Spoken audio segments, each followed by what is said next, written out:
Hi ladies, today you're going to be having lots of workbook to do, but what I decided to do to kind of help guide you through the workbook somewhat is I'm actually going to read and work through some of the questions with you. So I'm going to get you right here and see if I can't make sure you can see everything. I might have to go a little bit further. Y'all are going to have to just bear with me, okay? Okay, there we go. Okay, so on page 53, number 31, let's just begin to, hang on, I'm still working on getting y'all where you can see everything. There we go, that's good there. Okay, so 31, the first part says, analyze this case in which the patient record states 40-year-old male patient, new, is evaluated for contusion of a finger. The history and the examination were problem focused. Okay, so I'm going to start abstracting. And what abstracting means is I'm starting to pull stuff out of that medical record or medical scenario that I'm going to need as a coder. So the first thing that I noticed is that the patient is new. We have to know where we're going, right? Whether we're a new patient, established patient, consultation, we have to know what part of our E&M, what section we're going to be coding in, right?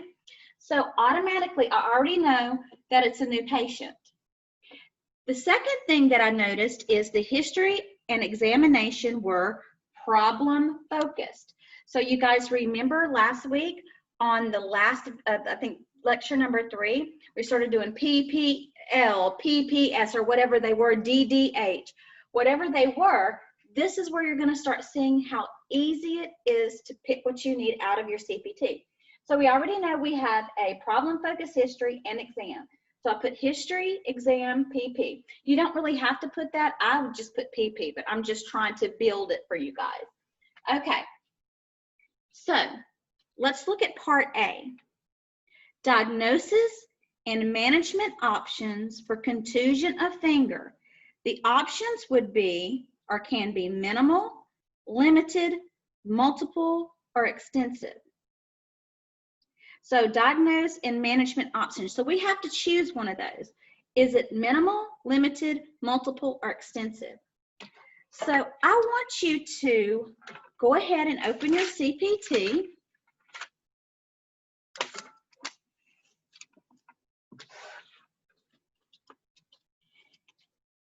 And I want you to go to your new patient, 99201. So let's see what that says. That says PPS, which means problem-focused history, problem-focused examination, and straightforward medical decision-making. So we already know we have 2 matches with 99201, correct? So if 99201 says straightforward, and straightforward is really kind of minimal. It's the least invasive. It's the least complex. So the answer would be minimal, but let's also look at, he has a contusion on his finger. What's a contusion? It's a bruise, right? So let's move to B. Oh, well, it's more than B. It says, let's go to page 54. Data to review to provide service. Data can be minimal, none, limited, moderate, or extensive. Only data available or current information obtained during the visit. The data is still minimal, none, because it's minimal in A, it's going to be minimal in the next part of A. Then the risks, this is B, risks if left untreated. Risk can be minimal, low, moderate, or high. Again, it's minimal. All 3 elements have been met to qualify this patient for what level of decision making. So again, refer to your problem focused. Problem focused is going to be straightforward. So you're finding that answer really right here. So let's move to D. The patient's record indicates that a problem-focused history and examination were done. When this is combined with the level of decision-making complexity, you arrived at this for this patient. What is the correct CPT code for this case? So We know that it's problem-focused history, problem-focused exam, and we're going to go one more. The medical decision-making is straightforward, right? It's straightforward. I have it written down right here. Problem-focused history, problem-focused exam, and your medical decision-making is straightforward. So you have a PPS. So if you did your assignment and you labeled your CPT the way I asked you to, you're going to know that it's a PPS, and the answer is going to be 99201. All right. So let's move to number 32, and I'm going to move our bar. I'm sorry, I'm going to move our little thing to the next board here. So number 32. Now remember, I've already started writing my stuff here because I've already read and I'm abstracting things out of this medical record that are this medical scenario that I want. Now I'm going to just show you very quickly. I don't know if you can see, but I underline stuff that I find important. You can highlight however you want to pull, abstract stuff. I've also written it on the board so that I could go over it with you guys. Okay, so number 32 says, a patient who was in observation status for 48 hours is discharged from the hospital. What do I need to know in that situation? There was a patient, an observation patient for 48 hours that's being discharged from the hospital. Okay? So, the patient was being observed after an automobile accident for subdermal hematoma, subsequently ruled out. Code only the discharge, service, and diagnosis. So, we're being discharged from what? Observation. So if you've been getting in your CPT and you've been looking at all these different sections, you're going to know that there is an observation care discharge service. So observation care discharge services. Okay? There's only one of them. 99217. So your answer is 99217, because you've gleaned or you've abstracted out of your medical notes that it's an observation patient that's being discharged. So that's how you know where to go look. Now, if you haven't been in your CPT and you haven't been paying attention to these different sections, it's really, really important that you begin to do that. Those students who know how to do ICD-10, I'm going to give you the ICD-10 codes. Those of you who have not learned that yet, please disregard. And I'm not going into great detail, ladies, because I don't want to confuse anybody. So your ICD-10 codes are Z04.1 and V49.9XXA. For the ladies who don't know about that, don't worry, you will learn. Okay, so we're going to move over. And we're going to go to number 33. Initial observation of a patient was for upper abdominal pain, dizziness, and anemia. A comprehensive history and examination were performed. Moderate complexity decision-making was conducted to admit the patient to observation to treat and rule out causes of the patient's anemia. Okay, so what's the first thing? This is initial observation care. We have to know where we're going. We're not in new patient. We're not in established patient. We are not in hospital inpatient. Where are we? We are in initial observation care. So we need to make sure that we know where that's at. So it should be easy to find just because it's right below your discharge. Initial observation care. Matches up perfectly. Initial observation care. All right. So now we're going to start abstracting what we have. We have a comprehensive history, a comprehensive exam, and the medical decision making was moderate. So you have a CCM. If you have labeled your CPT, You should already know what the answer is. Again, let me pick up and show you my CPT. CCM 99219.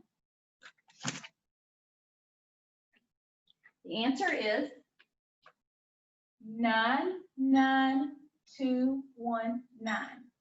Are you guys beginning to understand why putting those initials or those letters out beside those dots will help save you so much time?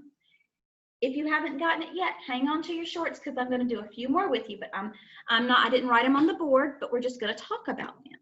Okay, so I'm going to pull us to a clean board. So if I want to abstract something, I'm going to show you how I'm going to abstract. I would like to go to number 36. The patient is a 34-year-old established patient seen in the clinic by her dermatologist. Okay, she's an established patient in the clinic seen by her dermatologist. She is followed for extensive plaque psoriasis involving her scalp, trunk, and arms. It has now worsened and spread to her palms, and she is now also complaining of her joint pain. The spread to her hands has made it difficult to do many of her day-to-day tasks. A detailed history and examination are performed. Do you hear that? Detailed history, detailed examination are performed.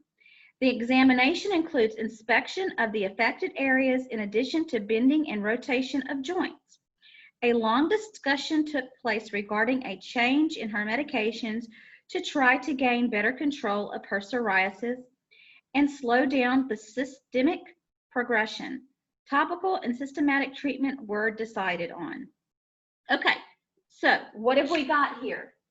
We have an established patient seen in the clinic. Okay, so that is where we're going. So where is our established patient seen in the clinic? Where are those codes, guys? Well, you're going to go all the way back to the beginning, and you have 99201. That's your new patient. Turn the page over. It starts with 99211. That's our established patient. So that's where we need to be. That's our section. But let's start abstracting what else we need. We know that it's a detailed history and a detailed examination. But it didn't give us a complexity. Did it give us our medical decision-making complexity? Let's look.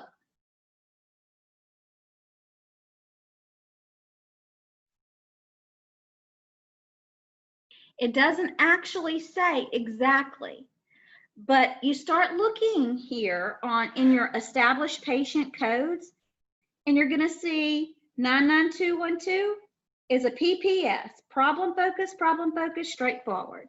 99213, expanded, low complexity. 99214 is detailed history, detailed exam, and medical decision making. And the 215 is CCH, comprehensive, and high complexity. So we only need 2 of these to match.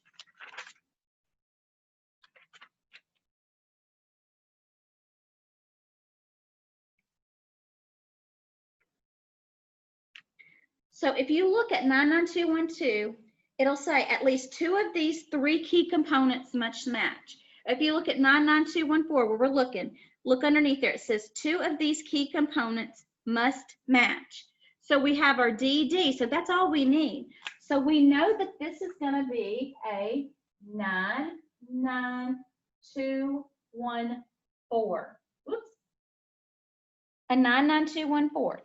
Because it's detailed, and we only need 2 to match. And there's only 1 established patient code that has a DD, and that's 99214. Okay, so we're going to do number 37. This is number 36. Let's look at number 37. A 2-year-old boy with bacterial pneumonia is hospitalized and has had 5 days of antibiotic therapy. Today, the child developed a fever of 101 degrees Fahrenheit with a mild rash on his torso. In a subsequent hospital visit, the attending physician performed a problem-focused history and exam and the medical decision making was low. So out of the first line, I underline hospitalized because automatically I know it's not a clinic visit. I know he's in the hospital, but this is where it really starts giving you your info. In a subsequent hospital visit. So we have a subsequent hospital visit. That tells us what section we need to be in our CPT code. So if you go from established patient where we just were, you're going to see hospital observation is next. Then you have observation care, discharge services, initial observation care. Then you move into subsequent observation. Then we have hospital inpatient services. Then it goes on, it's initial hospital care. But what are we looking for? We're looking for subsequent hospital care. So move over from initial hospital care into subsequent hospital care. All right. So that's on page 17 of the 2020. I don't have my 2019 with me. I lent it out. So 2019ers, y'all are just going to have to kind of follow along the best you can. But I'm going to tell you what it looks like. I'll show you what it looks like. It looks like this, subsequent hospital care. Okay. Page 7 with the 17 with the 2020. Okay, so let's get back into it. So in a subsequent hospital visit, so we found the section we need to be in, subsequent hospital visit. Let's start abstracting the rest. The attending physician performed a problem-focused history and exam, and the complexity was low. Now, if you have labeled your CPT the way I have and the way I instructed, you're looking for PPL. So I look for PPL, it's right here. I don't have to read anything, it's right there written for me. So the answer to this one is going to be 99231. Okay, I want to go back to number 36 for my senior students who've been through the ICD-10 and give you the ICD-10 codes real quick. Number 36, the ICD-10 code are L40.0 and M25.50. So that was number 36. Now this is number 37. We have a PPL, subsequent hospital care, and it's going to be 99231. Then our ICD-10 code is going to be J15.9. Okay, I'm hoping you guys are getting it. I'm going to ask you to turn to page 56 in your workbook, and I'm going to work one more for you. The good thing about this part of your workbook is it's telling you where they want you to go. They want you to go to consultation services in your CPT. So let's look for consultation services. And that's just on the next page. It has consultation. So we're going to begin to abstract and read number 39. Okay, what you need to know is we already know it's consultation, so we know what section, but let's go into it and look. A 47-year-old female was sent by her family practice physician for an office consultation.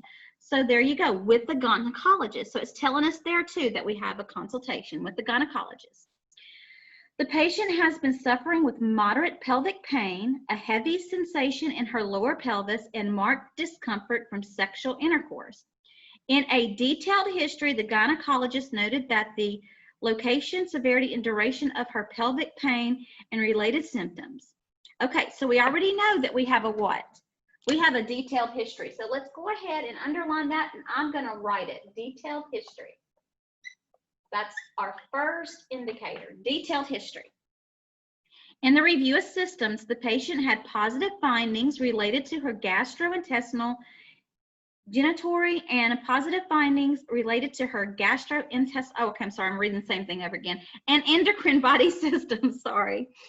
The physician noted that her medical history was non-contributory to the present problem. The detailed examination centered on her gastrointestinal and I can never say that word. I'm gonna let y'all read it. Systems. Okay, so we have the what? Detailed exam. So we know we have a detailed exam. So there's our second D. The physician ordered laboratory tests and a pelvic ultrasound to determine uterine fibroids, endometriosis, or other internal gynecological pathology. The medical decision-making was moderate. So M. So do you guys see where I just pulled everything out that I need to find my code? I need, in the consultations, I need a DDM. That is going to be a 99243. Okay, so that's all that I'm going to do with you today. I want you to pay attention as you're going through these. For example, this next section is going to be emergency department, services, nursing facility, domiciliary, and home services. Match up the title with the section in your E&M evaluation and management section of your CPT. I hope that this is starting to click, and if you did not label your CPT, I hope that you're understanding the importance in that now. You guys have a great day. Let me know if you need anything. Bye-bye.